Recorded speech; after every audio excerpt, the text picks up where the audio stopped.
Somos Veritas Dei, Ratio et Revelatio. Jehová tu Dios uno es. Hemos hablado de un Dios único. Hemos hablado de un Dios plural. Hay una pluralidad en la unidad y hay una unicidad en su pluralidad. Y en eso consiste el misterio y se ha transformado en piedra de tropiezo para aquellos cuyo entendimiento no está iluminado por el Espíritu Santo. Hemos señalado también a modo de paréntesis que quienes lamentablemente se han alejado del cristianismo, aquellos que se han vuelto anticristos, aquellos que se han vuelto antideidad bíblica, que combaten y niegan neciamente la pluralidad de Dios, la Trinidad divina, pues están simplemente poniéndose en una situación peligrosísima en relación con los eventos finales que señala la profecía. Si cuestionas la naturaleza de Dios, atacas directamente a la eterna deidad y eso te incapacita para poder experimentar justamente la operación, la obra transformadora y directora del Espíritu Santo en esta crisis que se espera al fin de los tiempos. Necesitamos para esta crisis final la bendición y el derramamiento del Espíritu Santo, pero será muy difícil participar de esa bendición si estás constantemente cuestionando la operación y el ministerio y personalidad del Espíritu Santo. Es un engaño satánico diseñado desde hace muchos siglos atrás y revivido y reeditado por el Dios de las tinieblas para aquellos que no reciben el amor de la verdad para ser salvos. El misterio de la Trinidad bíblica es un misterio que se tiene que contemplar espiritualmente. Es aquello que se tiene que percibir, es algo que se tiene que experimentar espiritualmente, discernir espiritualmente. Es una experiencia. Estamos hablando de una verdad viviente. Estamos hablando de una experiencia vivencial. No estamos hablando aquí de una teoría algebraica o de una fórmula científica donde tenemos que dilucidar matemáticamente los átomos para poder buscar resultados exactos y geométricos. No. La experiencia con la deidad, con la naturaleza de Dios, su comprensión, es una experiencia que requiere fe más que porque partimos de la base cuando estudiamos empezamos este estudio, de que esto es un misterio que Dios ha reservado por su sola voluntad y lo revelado es para nosotros. Por ende, cuando nosotros nos adentramos al terreno de la deidad o Trinidad bíblica, lo hacemos partiendo de la base que como seres humanos finitos nunca podremos explicar humanamente, técnicamente, este misterio. Pero sí podemos comprenderlos en alguna manera basados en lo que Dios ha revelado. En otras palabras, solamente podemos conocer y entender lo que Dios ha permitido que conozcamos y entendamos. No podemos cruzar la frontera de eso. Bueno, hay algunos que han dejado la fe de lado para avanzar más allá del límite, usando solamente y dependiendo de su propia capacidad intelectual.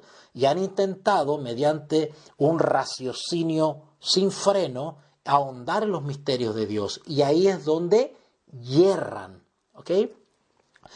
Entonces, la comprensión y la experiencia con la deidad bíblica requiere de fe. Llegamos a un cierto límite en la frontera de la naturaleza de Dios en la cual simplemente tenemos que creer y aceptar las cosas como Dios las ha planteado. No podemos fundir nuestras neuronas toda una vida tratando de dilucidar este misterio sobrenatural e infinito de cómo podemos nosotros confiar y creer en un Dios único, en un único Dios, y sin embargo que también se revela en una personalidad trina, Padre, Hijo y Espíritu Santo. Explicamos también respecto a ciertos conceptos que se nos han prejuiciado respecto a eso. El mismo estudio, el mismo acercamiento que ha hecho el ser humano limitado para poder comprender este misterio, le ha llevado a hacer uso de su propia inteligencia que Dios le dio, y haciendo uso de esa inteligencia que Dios le dio, hemos, como seres humanos estudiosos y atentos a la lectura bíblica, hemos desarrollado ciertos conceptos, ciertas palabras, ciertos términos que nos ayudan a tener un acercamiento a este misterio. Y esa conceptualización y la adopción de cierto vocabulario, lenguaje, no atenta contra la verdad bíblica. Al contrario, la adopción de cierto vocabulario contribuye a la sana comprensión, a la recta comprensión y explicación limitada de este misterio. Sin embargo, el enemigo de Dios ha prejuiciado la mente de muchos hermanos para que prescindan de este tipo de conceptos o vocabulario que bien podrían traerle tremenda bendición. Y han argumentado de manera tan básica e infantil como que no voy a creer nada porque esa palabra no está en la Biblia, sin detenerse a pensar un poquito en que si ese concepto busca un acercamiento justamente a ese misterio. Partimos de la base también de que no existe palabra humana que pueda describir la deidad bíblica. No hay explicación, estudio, investigación, por más profundo que sea, por más que haya sido realizado esta investigación por el más piadoso y erudito que haya pisado la tierra, no existe lenguaje humano que pueda describir este misterio. El lenguaje humano que conocemos es el que está en la Escritura. Ese es el lenguaje que Dios nos ha dado bíblicamente para poder llegar a acercarnos en algo a este misterio de la Trinidad bíblica. ¿Okay? Ahora, el ser humano también ha hecho su aporte en el ámbito científico, con una disciplina que se ha desarrollado por siglos y siglos y ha sido de tremenda bendición para los estudiantes bíblicos. Es la famosa teología. Teología es una palabra que deriva del griego teos, Dios, logía, estudio de las cosas de Dios, o estudio en relación a las cosas de Dios. Eso es todo. Sin embargo, hoy en día se ha prejuiciado a los estudiantes bíblicos y a los hermanos que quieren ahondar en estos temas y usar de herramientas lingüísticas para poder explicar este misterio contra las palabras de origen clásico. Rechazar los idiomas clásicos es un acto de tremenda ignorancia.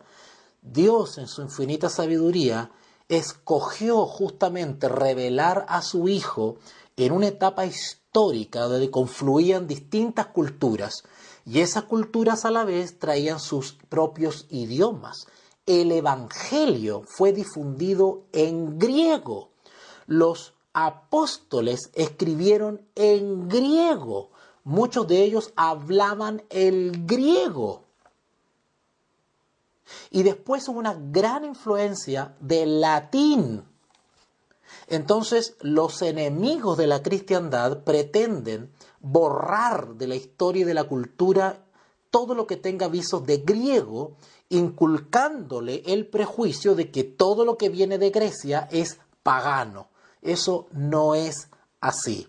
Hay un sinnúmero de vocabularios que derivan del griego y fueron usados efectivamente por los mismos apóstoles. El idioma no tiene la culpa, pero se le está estigmatizando. Por lo tanto, cuando usamos ciertas palabras o cierta terminología que los hombres de Dios han adoptado para explicar, para enseñar, para orientar a la iglesia sobre la deidad bíblica o trinidad bíblica, pues no tenemos que prejuiciarnos frente a eso, sino que entenderlo en su debido en su debido contexto y con su debida intención. Entonces la teología ha hecho su aporte como disciplina espiritual, como disciplina intelectual, ha hecho su aporte para poder hacer mucho más explicativa y pedagógica el entendimiento de la doctrina bíblica de la deidad o Trinidad. También explicamos, estoy haciendo un resumen, estoy haciendo un repasito como de todo lo que hemos visto. También hemos analizado someramente lo que tiene que ver con el término Trinidad. También se ha levantado un tremendo prejuicio por parte de los herejes, hermanos confundidos o ex cristianos que se han alejado del cristianismo por el solo hecho de prejuiciarse contra la palabra Trinidad. Entonces el argumento básico y simple que ellos dicen es, bueno, como la palabra Trinidad no está en la Escritura, entonces no existe la pluralidad de Dios. Entonces no existe más de uno. Repito, miren el juego de palabras y el enredo en la confusión religiosa que las que nos quieren a nosotros involucrar. Como la palabra Trinidad, dicen ellos, no está en la Escritura, no aparece la palabra Trinidad porque fue un término adoptado siglos después, justamente para explicar teológicamente la deidad bíblica. ¿Okay? Entonces dicen, bueno, como la palabra Trinidad no está en la Escritura, entonces tampoco, noten, como el término no está, entonces tampoco existe más de uno que también es Dios. En otras palabras, rechazan y cuestionan la existencia de la pluralidad de Dios, es decir, que hay más de uno que también es Dios. Cuando bíblicamente hemos estudiado que Dios uno es. Sin embargo, también está descrito en la Escritura la operación y el ministerio de las tres personas que conforman la deidad. También estudiamos que no estamos hablando de tres dioses, estamos hablando de tres personas y sin embargo es un solo Dios, porque los cristianos no somos politeístas, sino que no somos politeístas, creemos en un solo Dios, somos monoteístas. Pero ahí radica el misterio y la diferencia entre el cristianismo y el paganismo.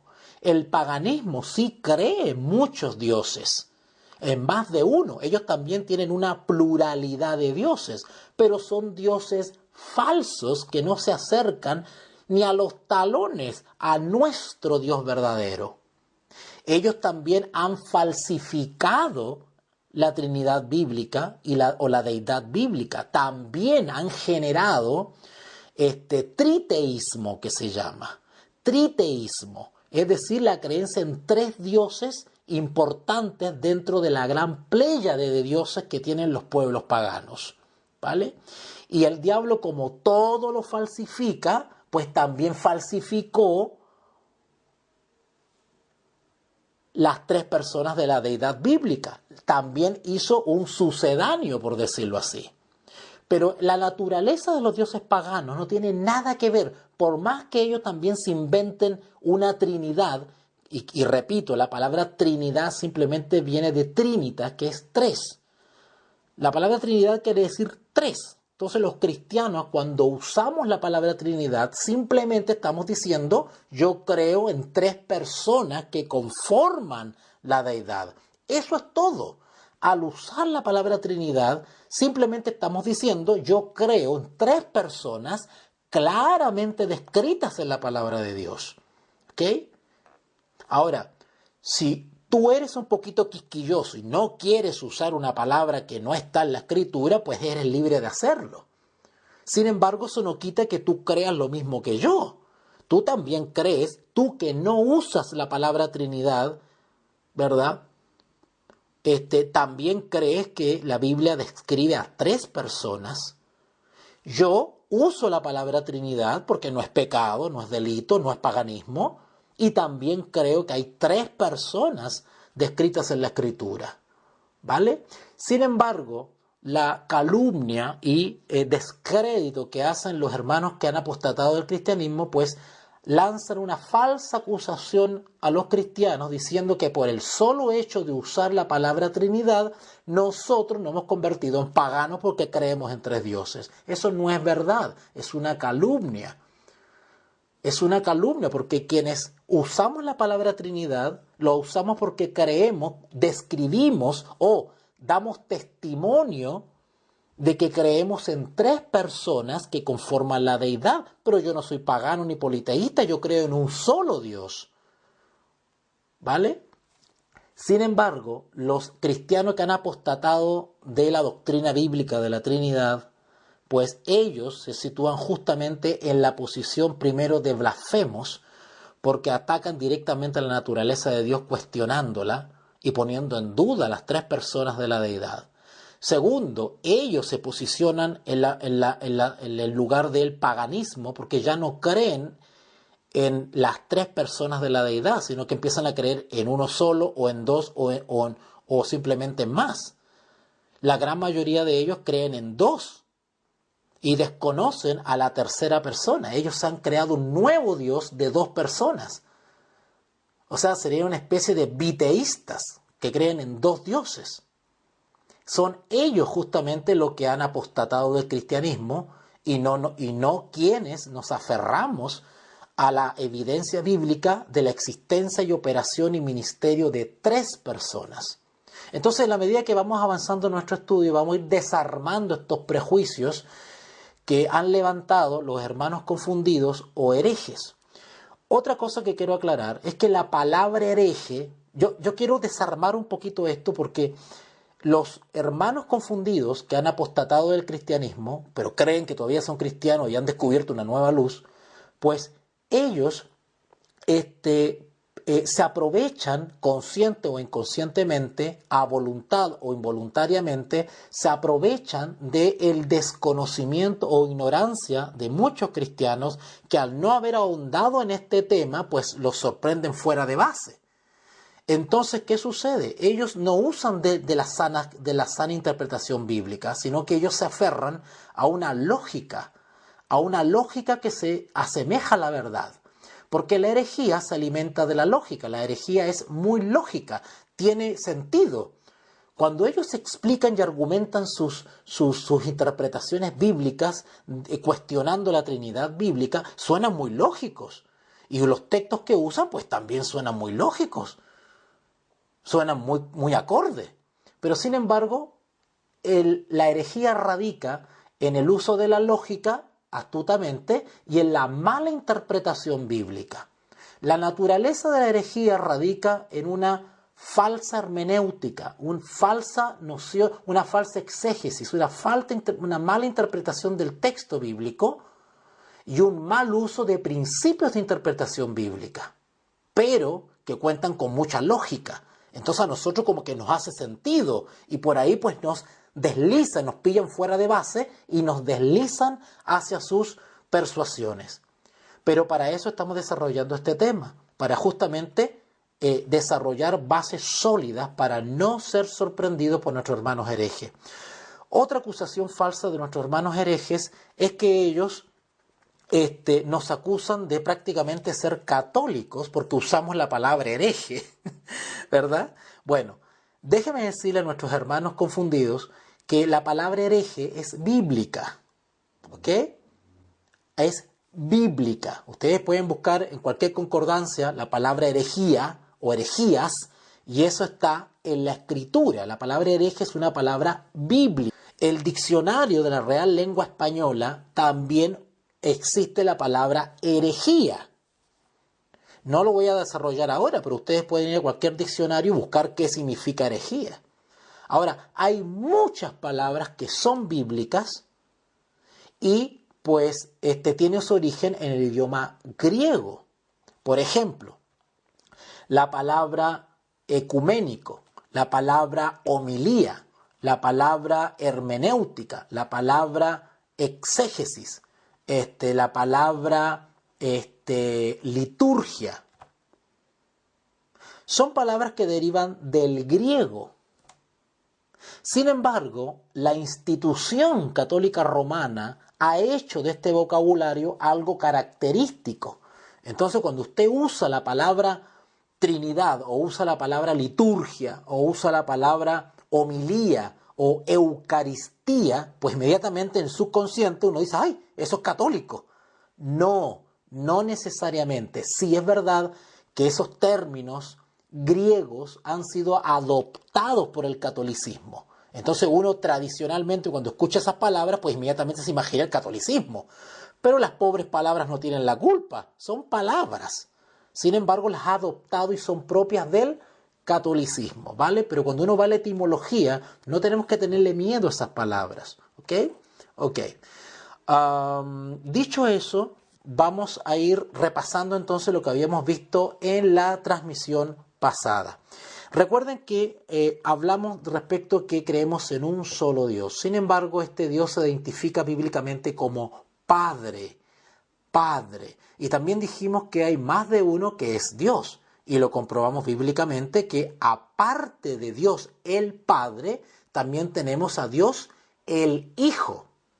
Entonces ya ahí tenemos dos. Y esto se demuestra claramente, por ejemplo, en Mateo 6:9, cuando el Señor Jesús nos enseñó a orar. Y Él nos invitó a orar no en el nombre de Él. ¿Se habían dado cuenta ustedes de eso? Él no nos invitó a orar en el nombre de Él. Él nos invitó a orar en el nombre del Padre. Recuerda cuando dijo, vosotros pues oraréis así, Padre nuestro. ¿Se acuerdan? Mateo 6:9. La oración a Dios no ha de ser dirigida al Señor Jesucristo, sino a uno que es distinto a Jesús. ¿A quién? Al Padre. Hay uno que es Dios, pero que no es el Señor Jesucristo y que lleva el nombre de Padre. La misma Escritura nos va relatando y nos va explicando la obra y ministerio de las tres personas de la deidad, que conforman la deidad bíblica o Trinidad bíblica. Y por ejemplo, cuando ustedes leen Mateo 6:9, pues esa es una manera bíblica de hacer la diferencia o de individualizar a las personas de la deidad única. Quiero que ustedes se familiaricen con los términos, con estas palabras que yo estoy aquí describiendo, porque es importante que podamos dominarlo para presentar defensa contra nuestros hermanos herejes que están sinceramente convencidos de que no existen personas de la deidad, que nuestra deidad no está conformada por tres personas, que no es trina, por decirlo así, que no es trinitas, que no son tres. Algunos dicen, no son tres, son dos, dicen. ¿Verdad? Hay algunos que peor, dicen, no son dos, es uno solo. Y se basan en Deuteronomio y dicen, no, porque Jehová uno es. Y eso es tan peor todavía, porque ni siquiera reconocen a otro distinto al Padre. Y menos todavía reconocen un tercero. Entonces hay variedad de confusión en nuestros hermanos anticristianismo o en nuestros hermanos antideidad bíblica. Entonces el Señor Jesús ordenó y aconsejó y orientó que orásemos en el nombre del Padre. Vosotros pues oraréis así, Padre nuestro. ¿Ok? Y en ese texto tan sencillo, pues inmediatamente nosotros identificamos dos personas. Es decir, son versículos que nos describen la pluralidad, que hay más de uno que es Dios. Y sin embargo, seguimos creyendo en un solo Dios. ¿Vale? Ok. Entonces hay uno que es Dios, que no es el Señor Jesucristo, que lleva el nombre de Padre. ¿Okay? Vemos también que este Padre es Padre de todos. Eso lo vimos en la transmisión pasada, en la clase pasada. Y citamos 1 Corintios 8:6. ¿Se acuerdan? Cuando decía, para nosotros, sin embargo, solo hay un Dios, el Padre, dice el apóstol Pablo. Eso lo vimos en nuestro video anterior. Así que aquí la palabra Padre, por ejemplo, en 1 Corintios 8:6, equivale a las palabras un Dios. Lo que pasa es que la Escritura usa la palabra Padre y hay que entenderla según el contexto. A veces nombra al Padre y también nombra a otro que también es Dios. ¿Ok? Sin embargo, a veces el contexto solamente dice Padre. Y cuando dice Padre, pues tenemos que entender la unicidad o la unidad de Dios. Es decir, está hablando de un Dios. O está hablando en términos globales de nuestro Dios. Por lo tanto, entendemos, aunque no lo diga el texto, entendemos que cuando el texto dice Padre, pues evidentemente eso incluye al Hijo y al Espíritu Santo. Sin embargo, hay otros textos que se da el trabajo, se da el lujo, por decirlo así, de explayarse en la pluralidad. Y hay textos que dicen el Padre y el Hijo. Y después 3 versículos más adelante dice el Espíritu, ¿verdad? Los textos, la Trinidad bíblica se desparrama por todos los textos. Por eso es bueno leer todo el contexto de los libros de la Biblia y saber identificar cuándo se está usando la palabra Padre para señalar la unicidad de Dios, la unidad, uno, o cuando el contexto se explaya en las personas de la deidad, de ese Dios único. ¿Ok? Ok. Vimos también el famoso texto de Efesios 4:6, ¿recuerdan? 4:6, cuando dice un Dios y Padre de todos, ¿vale? No solamente hace referencia al Dios único, un Dios, sino que también lo identifica como Padre. El solo hecho que el texto bíblico diga Padre, ya automáticamente nos está dando la idea que es que hay algún hijo, ¿no es cierto? ¿Para qué va a decir Padre? Todo el que es Padre es porque tiene hijo. Entonces, puede haber un texto como Efesios 4:6 que declara tanto la unidad de Dios, un Dios, como también su pluralidad y Padre de todos, ¿no es cierto? Pues menciona la unicidad, Dios, Jehová Dios uno es, pero también dice Padre, es decir, individualiza a este Dios único como una de las personas de la Trinidad. ¿Ok? También acuérdense que vimos el capítulo 12 de Hebreos y su versículo 9, cuando hablaba justamente de la disciplina de los padres. ¿Ok? Bueno, todo eso lo vimos en el video pasado, no lo voy a repasar ahora otra vez. Vimos también Santiago capítulo 1, versículo 17, cuando dice Santiago ahí, toda buena dávida y todo don perfecto desciende de lo alto, del Padre de las luces, ¿verdad? Del Padre. Cuando dice Padre, pues está haciendo referencia a un aspecto de la naturaleza de este Dios único, como Padre. Automáticamente, cuando dice Padre, entendemos que existe un Hijo que también es Dios. ¿Ok? Ok. Entonces, una vez repasado todo esto, vamos a tocar lo que habíamos visto al final del video pasado, donde habíamos hablado de que este Padre celestial fue Padre de Israel. Fue Padre. Cuando digo fue Padre, me estoy refiriendo al pueblo de Israel literal, cuando ostentaba la calidad de pueblo elegido. Y se acuerdan que vimos Deuteronomio 32:6, vimos a Isaías 63 también, fuimos a Jeremías, fuimos a Malaquías, y donde comprobamos que bíblicamente este Dios único también se identificaba como Padre de Israel. Y ahora vamos a ver algo mucho más lindo, mucho más hermoso y que nos vamos a sentir súper identificados quienes vamos a escuchar este estudio de ahora. En media hora quiero explicarles algo. No solamente nuestro Dios único fue Padre del Israel literal, sino que también pasó a ser ahora Padre de los creyentes, es decir, del Israel espiritual. Ahora, ¿qué quiero decir con esto? A modo de resumen, que Dios, nuestro Dios único, se identifica como Padre de todos aquellos que forman parte del cuerpo de Cristo. A través de Jesús podemos ser adoptados como hijos del Padre Celestial. ¡Qué hermoso! En esta época en que el Señor Jesucristo vino, los judíos acostumbraban a utilizar el nombre de Padre. en el tiempo de Cristo. Estoy hablando cuando Jesús caminó por esta tierra. Los judíos de ese tiempo también usaban la palabra Padre, el nombre de Padre, como un sustituto para la palabra Dios. Enseñaban que ellos, y solamente ellos, tenían una relación con Dios como de hijos con su Padre. ¿Recuerdan esa terca exclusividad que ellos ostentaban? ¿Se acuerdan? Que ellos decían que eran hijos, ¿verdad? Hijos de Abraham, hijos del Dios verdadero, hijos del Dios de Israel, y se sentían orgullosos. Enseñaban solamente que ellos tenían esa relación con Dios como de hijos con su Padre. Esta fue una idea que Cristo y sus apóstoles tuvieron que corregir. Todos los hombres no son ciertamente hijos de Dios, pero tampoco lo son los judíos. Este es un privilegio que pertenece exclusivamente a aquellos que se arrepienten y creen en el Evangelio. ¿Notaron?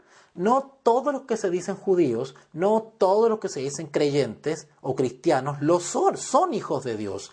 Son hijos de Dios los que aceptan a Jesús como Señor y Salvador. No todos son sus hijos.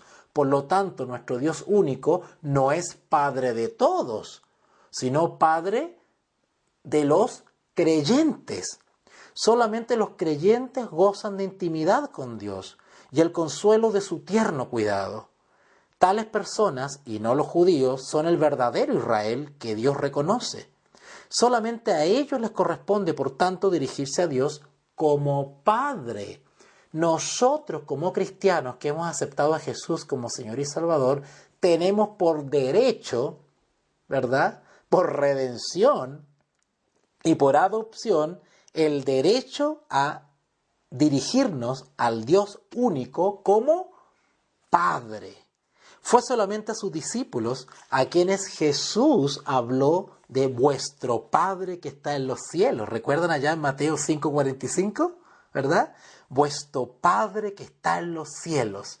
El mismo Señor Jesús nos enseñó que al ser adoptados como hijos tenemos todo el derecho de acercarnos al Dios único como Padre. Fue solamente a ellos a los que habló de tu Padre, vuestro Padre celestial. Si ustedes van al libro de Mateo, vamos para allá, al libro de Mateo capítulo 6, Mateo capítulo 6, versículo, vamos a buscar acá en la Biblia, yo tengo la Biblia acá. En Mateo capítulo 6, versículo 6, dice así: Mas tú, cuando ores, entra en tu aposento y cerrada la puerta, ora a tu Padre que está en lo secreto, y tu Padre que ve en lo secreto te recompensará en público.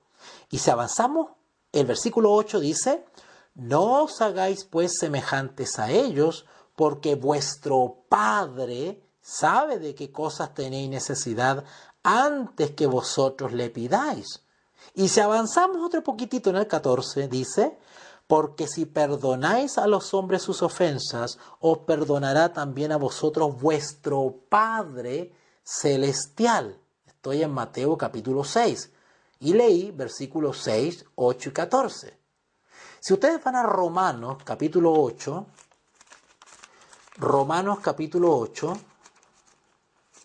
¿verdad? Vayan para allá, vamos a buscarlo juntos para que sepamos dónde queda, pues, y lo marcamos ahí.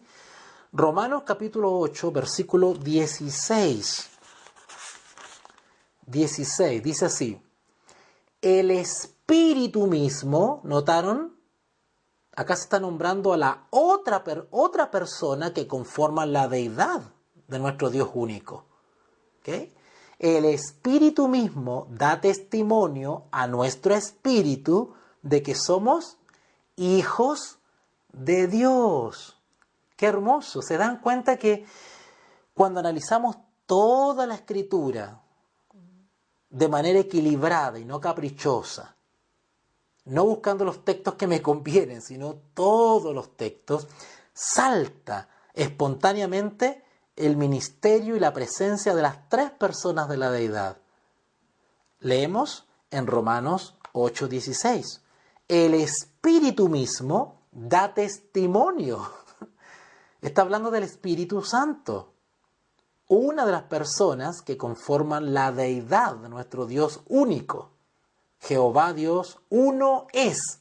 Sin embargo, toda la Escritura nos describe su naturaleza trina, tres. Cuando digo trina, estoy hablando de tres. ¿Ok? Tres. Y acá tenemos a uno, al tercero. El Espíritu mismo da testimonio a nuestro espíritu de que somos hijos de Dios. Versículo 17, vamos a leer un poquito más. Y si hijos, también herederos. ¿Herederos de quién? De Dios. Notaron que aquí nombraron a la palabra Dios, pero en el sentido de Dios Padre, porque ya nombró al Espíritu, por lo tanto está hablando de la pluralidad. Está, por decirlo así, identificando a las personas que conforman la deidad del Dios único. Versículo 16, el Espíritu. Versículo 17, y si hijos, también herederos, herederos de Dios y coherederos con Cristo. ¿Se dan cuenta que en el versículo 16 y 17 está descrita e identificada la Trinidad bíblica? Las tres personas que conforman al Dios único están descritos en el versículo 16 y 17. Ese es el gran misterio, el hermoso misterio de la naturaleza de Dios. ¿Ok? Somos hijos de Dios. Esa palabra somos hijos de Dios se escribió solamente con respecto a aquellos que están en buena relación con Dios. No se le puede llamar hijo de Dios a cualquiera, sino solamente a aquellos que viven, aceptan y se comportan como hijos del Dios único. ¿Ok? Y que están en una buena relación por la fe en el Señor Jesucristo.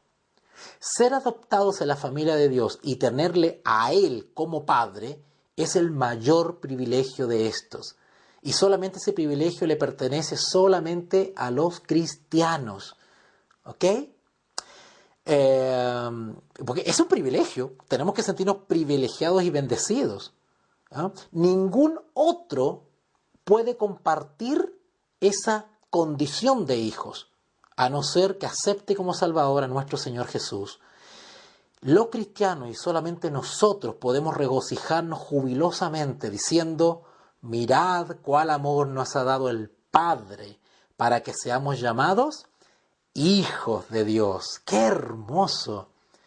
No solamente Él fue Padre de Israel, sino que ahora pasó a ser también Padre de todos los creyentes, o del Israel espiritual, por decirlo de alguna manera.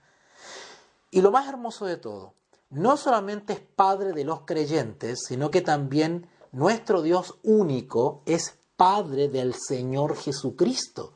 Y acá ya empezamos a meternos en el misterio de la deidad. Porque una cosa es Padre de los creyentes, pero ahora Padre del Señor Jesucristo. Y sin embargo siguen siendo el mismo Dios, un Dios. Vuelvo a repetir, cuando hablamos de Dios, según el contexto, y no están descritas las otras personas de la deidad, pues nos referimos a Dios en su totalidad, en su unidad. Y que eso incluye, aunque no lo diga el texto, a las tres personas que conforman su deidad. Pero hay textos donde sí están individualizadas las tres personas, como lo acabamos de leer recién. ¿Ok? El Señor Jesucristo es Dios, como veremos más adelante, ¿ya? Pero si bien los cristianos tienen a Dios como Padre, ese Padre no es el Señor Jesucristo. Dios el Padre es alguien distinto a Jesús. El Padre de los creyentes es también Padre de Cristo, aunque en un sentido diferente. Los creyentes cristianos son sus hijos adoptivos, mientras que Cristo es su Hijo eterno. ¿Por qué dijo Jesús a María: subo a mi Padre y a vuestro Padre? ¿Se acuerdan de eso allá en Juan 20? A ver, vamos para allá. En Juan 20, capítulo 20, Juan capítulo 20, versículo 17, Juan 20, versículo 17, dice así. Juan capítulo 20, Evangelio según San Juan, capítulo 20, versículo 17. Jesús le dijo: no me toques, porque aún no he subido a mi Padre, mas ve a mis hermanos y diles: subo a mi Padre y a vuestro Padre, a mi Dios y a vuestro Dios. ¿Se dan cuenta? Que este Dios Padre es Padre de los creyentes por adopción, porque solamente para ser hijo de Dios hay que aceptar a Jesús como Señor y Salvador, ¿verdad? Salir de ese estado de rebelión y asumir nuestra nueva profesión de fe como discípulos de Jesús y creyentes en el Dios verdadero. Solamente así tenemos el derecho de llamarnos hijos, y no solamente llamarnos, sino que el Padre nos considera a nosotros sus hijos. Pero sin embargo, Jesús también es hijo. Hermoso.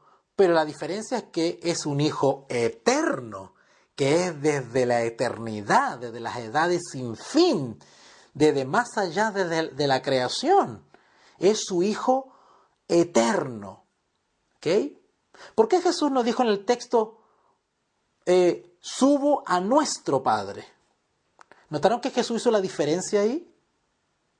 ¿Notaron que Jesús hizo la diferencia? Y diles: subo a mi Padre y a vuestro Padre. ¡Ja! Claro, porque para mí es Padre, pero en un sentido distinto al de ustedes. Y a vuestro Padre, a mi Dios y a vuestro Dios. ¿Vale? Todo eso lo pudo haber ahorrado y haber dicho: subo a nuestro Padre. Y se acabó, y el versículo queda más chiquitico. Pero sin embargo, pues hace esas menciones justamente para enseñarnos justamente su naturaleza, ¿ok? Su naturaleza y su relación con el Padre.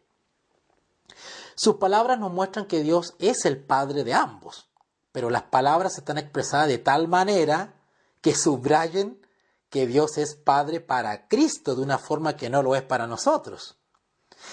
Es en el Evangelio de Juan donde vemos con la máxima claridad que si bien el Padre es Dios y el Señor Jesucristo es Dios, no obstante hay distinción entre ambos. Dentro del ser de Dios, uno es el Padre del otro y uno es el Hijo del otro. Casi al principio del Evangelio leemos, por ejemplo, allá si vamos a San Juan, capítulo 1, San Juan capítulo 1, San Juan capítulo 1, versículo 14, dice así: y aquel verbo fue hecho carne y habitó entre nosotros y vimos su gloria, gloria como el unigénito del Padre, lleno de gracia y de verdad. Su único hijo. Su único hijo. ¿Se dan cuenta? Ahora, este verbo hecho carne, está hablando de nuestro Señor Jesús, este verbo hecho carne dice que habitó entre nosotros. ¿Ok? Y si bien este verbo habitó entre nosotros, el mismo texto dice: vimos su gloria, gloria como del unigénito del Padre, lleno de gracia y de verdad. Fíjese en el versículo 1, San Juan 1:1. En el principio era el verbo, haciendo referencia a la creación. Y el verbo era con Dios y el verbo era Dios. ¡Qué hermoso! Esto es antes de su encarnación. Pero el versículo 14 nos habla de su encarnación. Sin embargo, es Dios, el unigénito Hijo de Dios. Y aquel verbo fue hecho carne y habitó entre nosotros, y vimos su gloria, gloria como del unigénito del Padre, lleno de gracia y de verdad. Esto nos dice que el verbo, que es el Señor Jesucristo, se distingue claramente del Dios Padre. Uno se hizo carne, y el otro no. Y sin embargo, la gloria de Cristo es la gloria del Padre, por lo que es evidente que deben ser Dios en el mismo sentido. Cristo es la expresión perfecta del Padre, que es lo que Juan quería decir cuando lo describió como el Verbo. Casi inmediatamente después leemos ahí en Juan 1:18. Juan 1:18 dice: a Dios nadie le vio jamás, refiriéndose a Dios el Padre. Punto y coma. El unigénito Hijo que está en el seno del Padre, Él le ha dado a conocer. Notaron que aquí se habla del unigénito Hijo y inmediatamente se habla de su procedencia, que está en el seno del Padre, es decir, era desde el principio. Y después se coma, y ahora se hace referencia a su encarnación. Él, o sea, Jesús, o sea, el Verbo o el unigénito, le ha dado a conocer. ¿Ok? Le ha dado a conocer. Claro, ¿cuándo? Cuando habitó entre nosotros. Eso es. ¿Ok? Ok. Pero sabemos que el capítulo anterior, por el capítulo anterior, que hay algunas personas, ¿te acuerdan el video anterior, la clase anterior, el capítulo anterior que vimos? ¿Se acuerdan que hablamos de que si bien creemos en un Dios, hay más de uno que también es Dios y sigue siendo nuestro único Dios? ¿Recuerdan eso? Ok. Siempre que las personas han visto a Dios, es al Señor Jesucristo, al Hijo a quien han visto. Porque a Dios Padre nadie le ha visto jamás. ¿Verdad? Pero cuando nuestro gran Dios se muestra, lo hace en la persona de Jesucristo. Siempre que las personas han visto a Dios, es al Señor Jesucristo. Al Hijo es a quien han visto. ¿Ok? ¿Recuerdan ustedes todas esas apariciones y esos textos maravillosos allá del Antiguo Testamento donde se habla del ángel del Señor? ¿Verdad? Al Hijo se le distingue del Padre. Por esta razón se lo describe como en el seno del Padre. ¿Ok? Sin embargo, verle a Él es ver a Dios. O sea, ver a Jesús es ver a Dios. Porque Jesús expresa y declara a Dios perfectamente. Ambos son Dios, pero el uno no es el otro. ¿Se entendió eso? Ambos son Dios, pero uno, el Padre, no es Jesús. Ese es el misterio de la deidad. Pero uno no es el otro.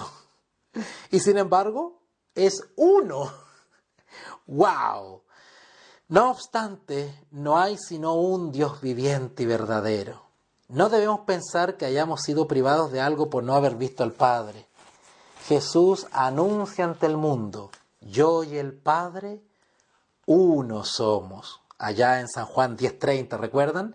No estoy yendo a buscar físicamente la escritura de estos textos porque los conocemos muy bien, ¿verdad? Yo y el Padre, uno somos.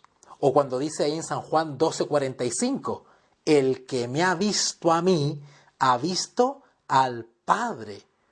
¿Cómo pues dices tú, muéstranos al Padre? Parece que Tomás tenía una curiosidad más allá de lo permitido, ¿verdad? Y Jesús tan sencillo le dice, pero ¿por qué te haces una tormenta de un vaso de agua? ¿Por qué para creer en Dios tienes que, me pides, me exiges o intentas que yo muestre o te muestre al Padre que nadie ha visto nunca? Mírame a mí. Mírame a mí, yo y el Padre uno somos. El que me ve, ve al que me envió. El que me ha visto a mí, ha visto al Padre. ¿Cómo pues dices tú, muéstranos al Padre? Y aquí se nota inmediatamente la limitancia o el peligro de la curiosidad humana.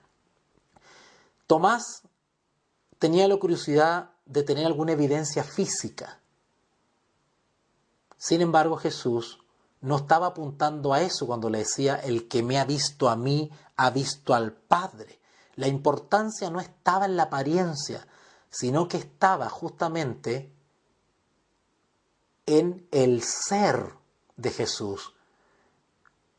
El ser de Jesús, la naturaleza de Jesús. Tomás lo que tenía que observar no era el físico, el cuerpo de Jesús, la nariz, las orejas del Señor Jesús. Lo que tenía que mirar Tomás era con una mirada espiritual, no carnal. Tomás lo que tenía que ver era la hermosa manera de ser de Jesús. Y al admirar la hermosa manera de ser de Jesús, esa era la imagen del Padre.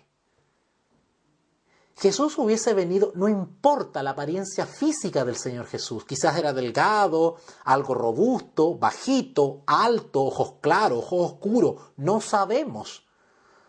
Pero ¿cuál era la imagen de Dios y que se replicaba en Cristo?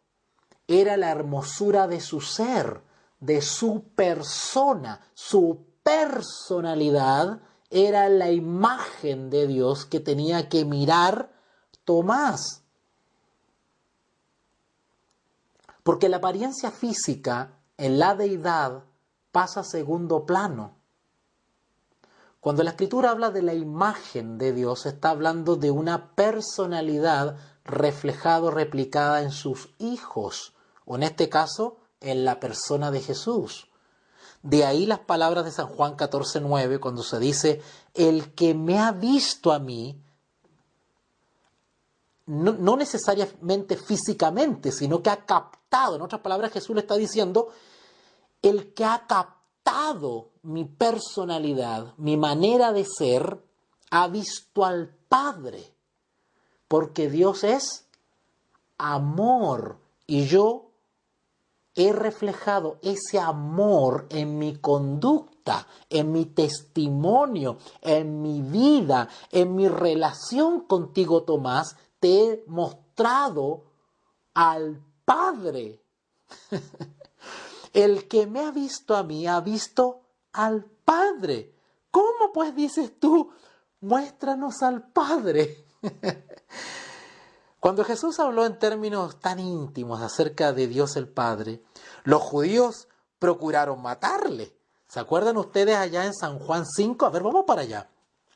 Vamos al Evangelio según San Juan, y ya vamos terminando ya, porque me pasé del tiempo. Vamos a San Juan capítulo 5, versículos 17 en adelante. Gócense, hermanos, para la gloria de Dios. Mire qué lindo. Y Jesús le respondió, San Juan 5:17, mi Padre hasta ahora trabaja, y yo trabajo. Por esto los judíos aún más procuraban matarle, porque no solo quebrantaba el día de reposo, sino que también decía que Dios era su propio Padre, haciéndose igual a Dios. Versículo 19. Respondió entonces Jesús y dijo, de cierto os digo, no puede el Hijo hacer nada por sí mismo, sino lo que ve hacer al Padre. Porque todo lo que el Padre hace, también hace el Hijo igualmente. Porque el Padre ama al Hijo y le muestra todas las cosas que Él hace, y mayores obras que éstas le mostrará, de modo que vosotros os maravilléis.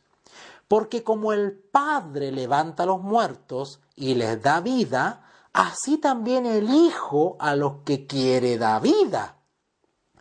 Porque el Padre a nadie juzga, sino que todo el juicio dio al Hijo, para que todos honren al Hijo como honran al Padre.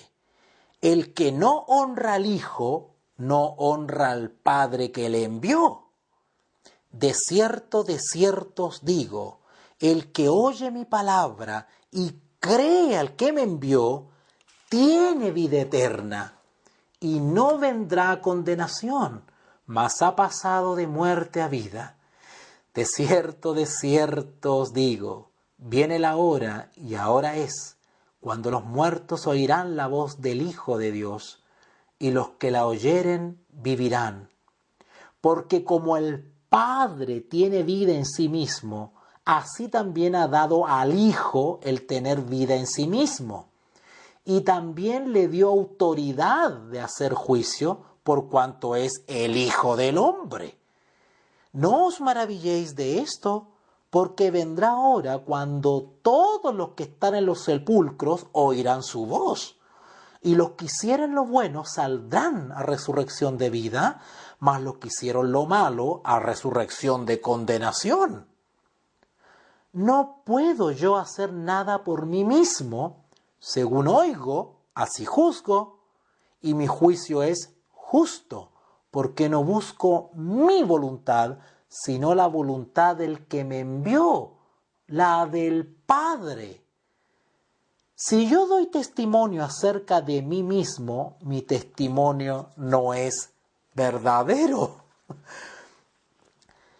Ninguno disputaba el hecho de que el Padre era Dios.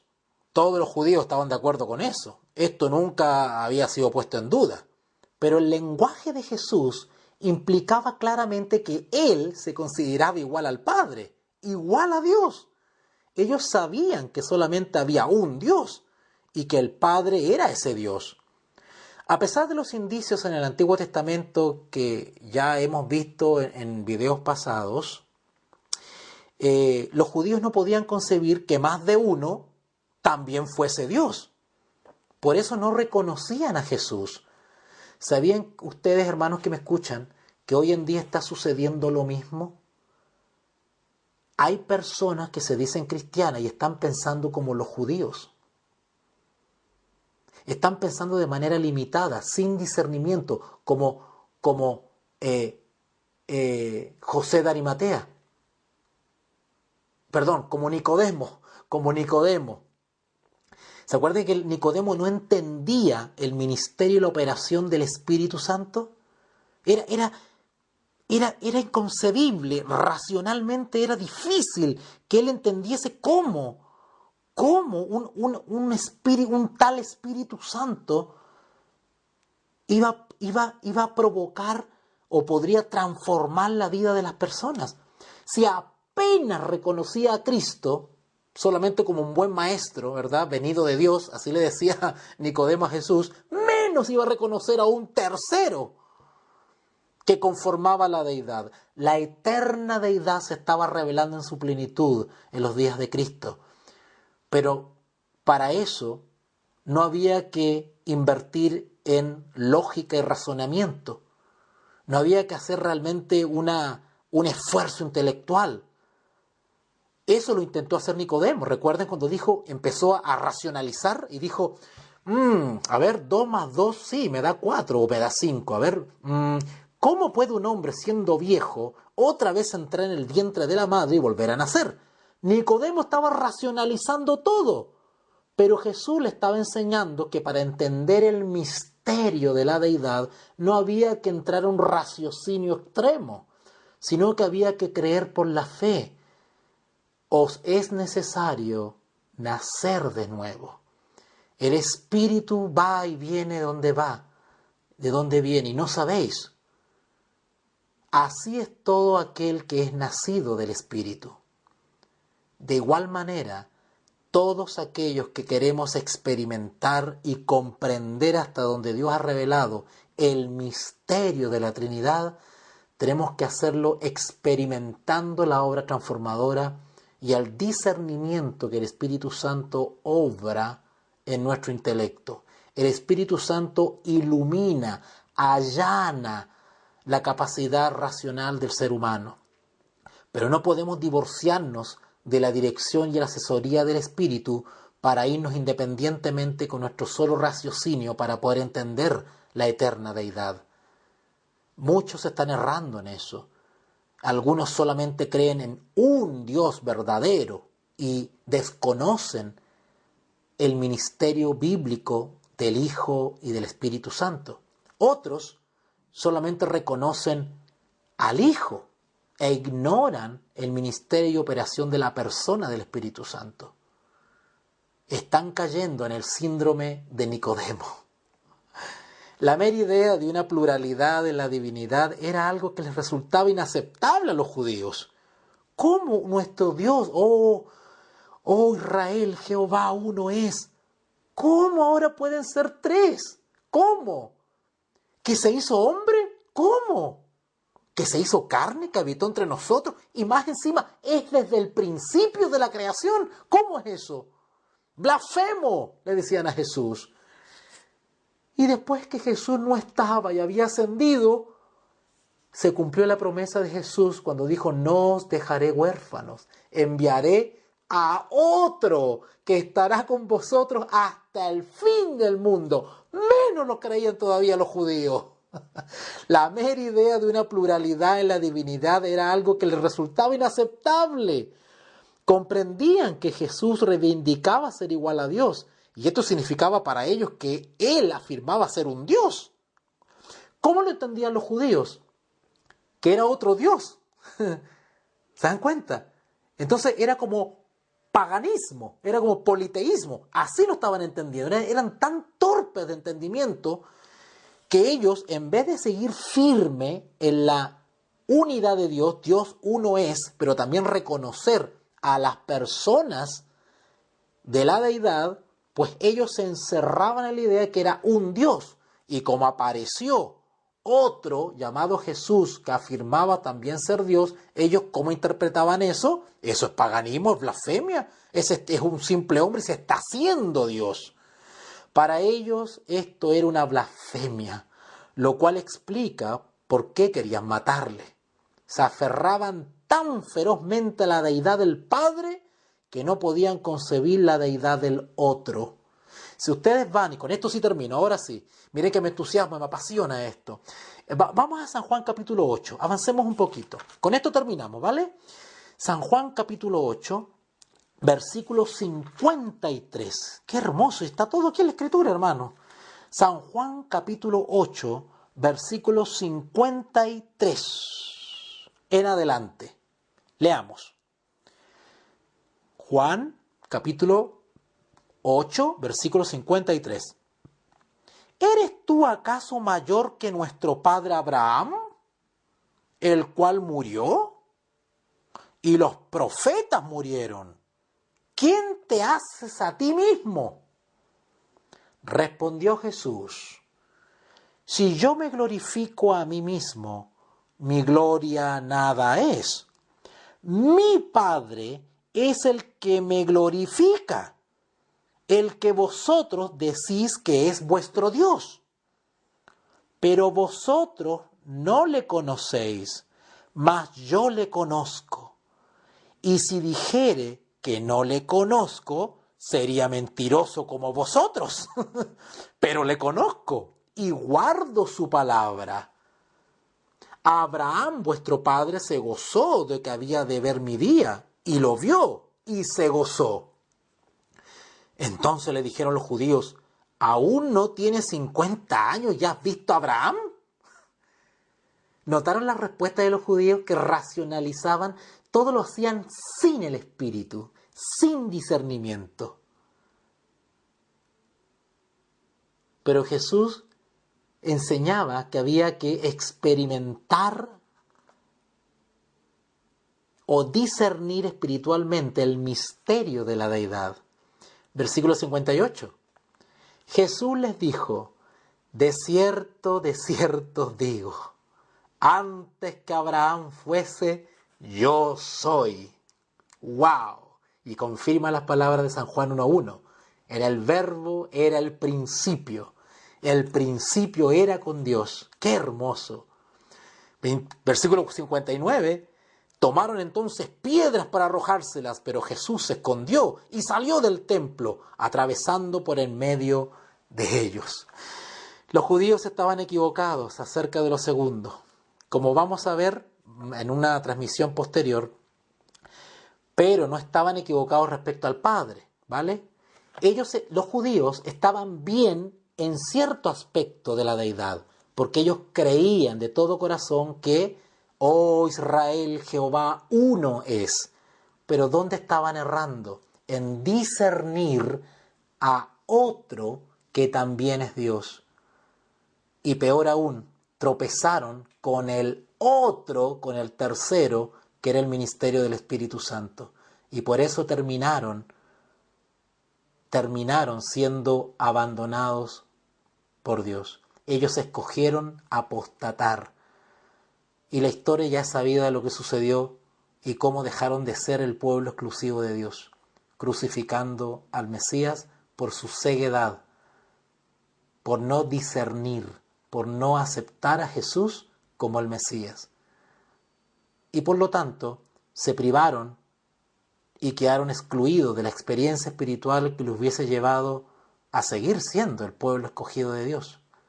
De igual manera, nosotros hoy día tenemos que cuidarnos de caer en este mismo error que cayeron los judíos, de no discernir la plenitud de la deidad, el ministerio y la obra de las tres personas que conforman la deidad de nuestro Dios único. Oh Israel, Jehová uno es. Sin embargo, este Dios único y verdadero se ha manifestado en su providencia en la historia de la raza humana en sus tres personas, como Padre, como Hijo y como Espíritu Santo.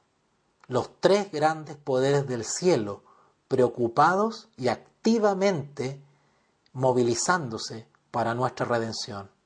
Qué hermoso, ¿verdad? Hermanos míos, hemos hecho un repaso bastante extenso, pero por lo menos hemos dejado clara la idea de que nuestro gran Dios es Padre. No solamente Padre del pueblo de Israel como lo fue, sino también Padre de los creyentes y también Padre de nuestro Señor Jesucristo. Claramente enseñado en la palabra de Dios.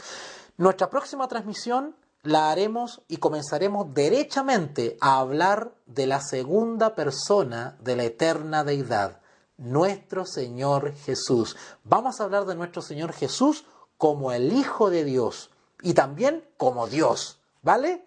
Vamos a hablar de su naturaleza única y su naturaleza como Hijo, como Dios y como Hijo. Vamos a hablar de nuestro Señor Jesús y vamos a seguir escudriñando hasta donde Dios ha revelado el misterio de la Trinidad bíblica, claramente enseñada en la palabra de Dios.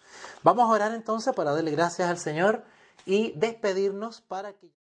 Somos Veritas Dei, Ratio et Revelatio.